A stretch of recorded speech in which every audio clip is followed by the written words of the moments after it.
Hai Sobat Level Up, welcome back to our channel. Kali ini kita belajar matematika.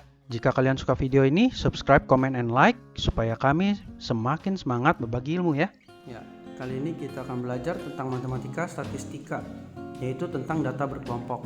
Nah, data berkelompok itu dalam tabelnya itu ada sedikit perbedaan sama data tunggal. Bisa dilihat di sini ada range-nya atau ada jaraknya. Nah, ini adalah keterangan-keterangan yang ada di data kelompok. Pertama yaitu kelas. Maksudnya kelas contohnya apa? Nah, ini kelas pertama yaitu dari 35 sampai 39. Ya, contoh seperti itu untuk kelas pertama. Oke, kalau kelas kedua ya 40 sampai 44. Misalnya seperti itu ya. Lalu untuk batas kelas itu nanti kayak gimana? Misalnya kelas pertama ini ada batas atas kelas pertama, yaitu yang ini 39. Kalau batas bawahnya ini saya singkat ya supaya muat. Batas bawahnya untuk kelas pertama adalah 35 ya.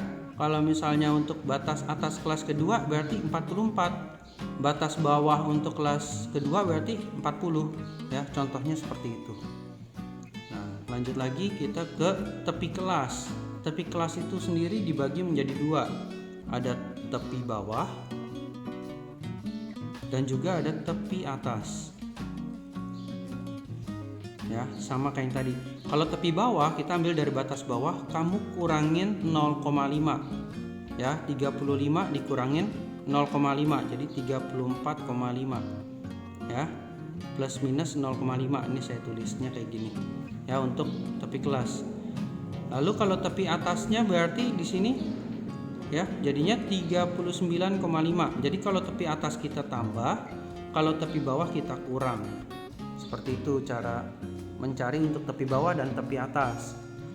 Sebenarnya ini tergantung tabel. Jadi kalau misalnya dia bukan tabelnya seperti ini, tabelnya contohnya yang berbeda, misalnya yang seperti ini adalah penentuan untuk tepi bawah dan tepi atas kelas. Kalau misalnya dia 1 desimal ya berarti di plus minus 0,05. Kalau 2 desimal ya plus minus 0,005 ya. Maksudnya kalau misalnya di data tabel nih, misalnya dia datanya itu adalah ini contoh aja ya, misalnya 36,5 sampai 40,5. Nah, berarti di sini batas bawahnya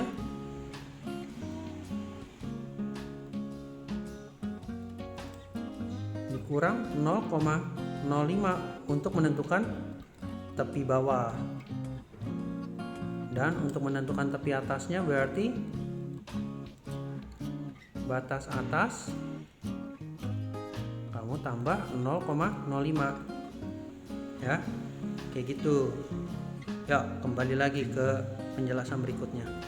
Lanjut lagi kita ke panjang kelas. Nah, di panjang kelas itu sendiri ada simbolnya, saya kasih simbol C atau kadang-kadang orang juga tulisnya I interval ya. Itu didapat dari tepi atas dikurang tepi bawah, berarti ini dikurang ini ya, 39,5 dikurang 34,5. Sebenarnya ada berbagai macam cara ya untuk mencari tepi atas, tepi bawah ya. Boleh juga sebenarnya kita hitung dari 35 sampai 39 ada berapa, misalnya 35, 36, 37, 38, 39, berarti hasilnya 5. Ini juga kalau misalnya kita kurangin kan hasilnya 5. Jadi ada berbagai macam cara, salah satunya ini ya. Lalu titik tengah kelas. Nah, titik tengah kelas itu akan sering dipakai di rata-rata nantinya atau mean ya. Saya simbolin misalnya namanya XI ya. Itu adalah setengah dari batas bawah ditambah batas atas. Maksudnya gini, contoh XI untuk ini kelas pertama ya, X1 nya berarti 39 ditambah 35 per 2. Kalau X2 atau titik tengah kelas kedua berarti ya 44 dikurang 40 ya, misalnya seperti itu. Jadi di sini kita bisa dapat hasilnya berapa? 37. Lalu kalau yang ini hasilnya berapa? 42 ya. Nah, dari sini sebenarnya kita juga bisa mencari namanya panjang kelas ya. Kamu selisihin aja. 42 dikurang 37 dapat juga kan 5. Ya, itu juga cara lainnya untuk mencari panjang kelas. Oke. Nah, kalau frekuensi sendiri ya frekuensi yang ada di sini nih. Ya, yang 11, 14, 21, 22, 12 ya, itu adalah frekuensi. Oke. Yuk, kita lanjut lagi. Kalau tadi kita sudah tahu mengenai keterangan-keterangannya, sekarang kalau misalnya data tunggal seperti ini ya, ada deretan data tunggal seperti ini, kita mau buat jadi data berkelompok kayak tadi ada range-nya. Bagaimana? Ya. Nih, buatlah tabel distribusi frekuensi data berkelompok untuk data di atas. Nah, itu ada step-stepnya atau langkah-langkahnya. Yuk, kita coba buat dari yang pertama. Yang pertama, kita menentukan yang namanya X maksimum dan juga X minimum ya. Nah, kalau misalnya belum tahu apa itu X maksimum, X minimum, boleh lihat di video part pertama ya tentang data tunggal. Ya, X maksimumnya adalah sebesar 98. Lalu X minimumnya sekarang adalah berapa? Ya, data paling kecilnya 34 ya. Lalu kita cari namanya range atau jangkauannya, didapat dari ya kita kurangin X max dikurang X min ya, ada juga di video pertama. Jadi dapat hasilnya yaitu 64. Oke. Lalu langkah berikutnya kita menentukan banyak kelas ya. Banyak kelas itu yang di sini saya bahas mengenai kaidah empiris si Sturges. K sama dengan 1 ditambah 3,3 log. Nah, N-nya ini adalah banyaknya data. Banyaknya data adalah 80. Kalau banyaknya data dia di soal belum dikasih tahu di teksnya, ya kamu hitung dari awal. Ini ada berapa? Ya, kebetulan kan udah dikasih tahu. Lalu perhitungan berikutnya mau nggak mau kita harus memakai kalkulator ya. Yuk, kita coba pakai. Ya, dalam perhitungannya berarti 1 ditambah 3,3 log 80 ya, dapat hasilnya 7,28 sekian ya. Di sini kalian boleh pilih mau pakai, jadi kita nggak pakai desimal, kita boleh makainya itu 7 atau 8 ya. Di sini kamu boleh bulatkan ke atas ataupun boleh juga bulatkan ke bawah. Saya ambil 7 aja supaya nanti kelasnya nggak kebanyakan, kan ini banyak kelasnya ya. Jadi dapat K-nya 7 ya.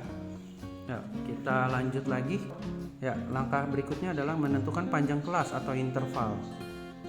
Didapat dari range per K ini. Jadi nanti ini 64 per 7. Ya, dapat lagi nanti hasilnya 9,14 sekian ya. Nah, di sini kita juga lakukan pembulatan ya. Terserah kamu mau jadi 9 boleh, mau jadi 10 boleh ya. Dalam hal ini saya makainya 10 aja biar enak ya. Jadi C-nya adalah 10. Atau boleh juga kalian menggunakan metode yang saya ingin. Kalau misalnya banyak kelas pakai pembulatan ke bawah, panjang kelas pakai pembulatan ke atas. Gitu aja ya. Boleh juga. Di langkah berikutnya kita menentukan batas bawah kelas pertama ya, sehingga nantinya X minimum sama X maxnya bisa tercakup semua. Saya misalkan X minimumnya itu kan tadi 34. Boleh ini saya tulis dari 34 dulu ya, yang penting kan tercakup. Jadi range-nya adalah 10.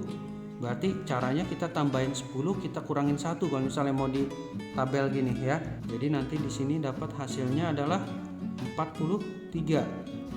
Selanjutnya 44 sampai 53.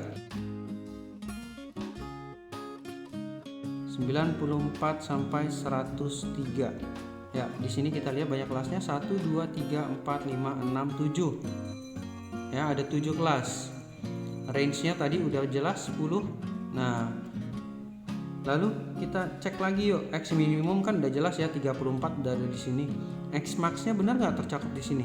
X max-nya 98. Ini yang kalau ini kelas terakhir 94 sampai 103, berarti 98 ada di dalam sini. Berarti kriteria nomor 4 sudah tercapai. Sekarang langkah kelima yaitu hitung frekuensi tiap kelas dengan turus. Nah, nanti ini datanya ada berapa banyak nih? 34 sampai 43 ya, kita temukan di sini ya. Lalu saran saya nanti kalau misalnya udah ketemu, kamu coret. Jadi nggak double-double nanti datanya. Coret nih misalnya 1, lalu selanjutnya lagi 2 ya. Cek terus nanti ini ada berapa banyak ya, ada lagi nggak. Kalau nggak ketemu nggak apa-apa, kita boleh lanjut ke yang kelas berikutnya, misalnya 44 sampai 53. Jadi kamu yang ketemu angkanya berapa, kamu boleh langsung taruh. 78 kan ada di sini ya, 48 ada di sini ya. Jadi kamu boleh bagaimana metodenya.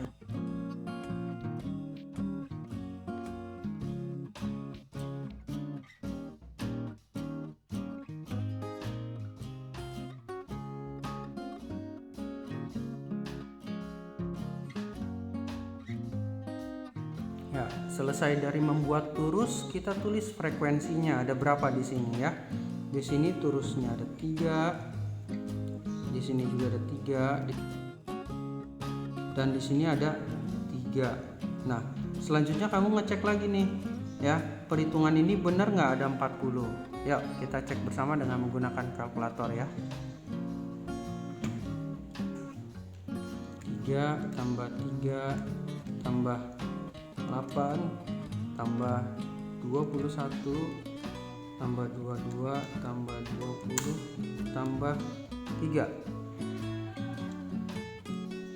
Ya, dapat pas ya 80. Begitu cara menentukannya. Ya, setelah ini kita ada latihan soal juga, boleh kalian coba ya, yang teliti mengerjakannya. Kalian pasti bisa. Oke, semangat terus ya.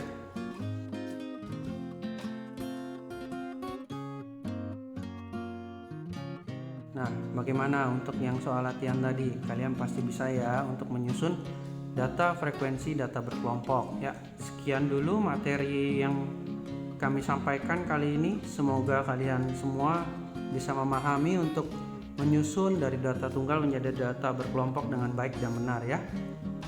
Tetap semangat belajar dan subscribe, comment, and like video kami ya. Dan nantikan video kami berikutnya. Dadah.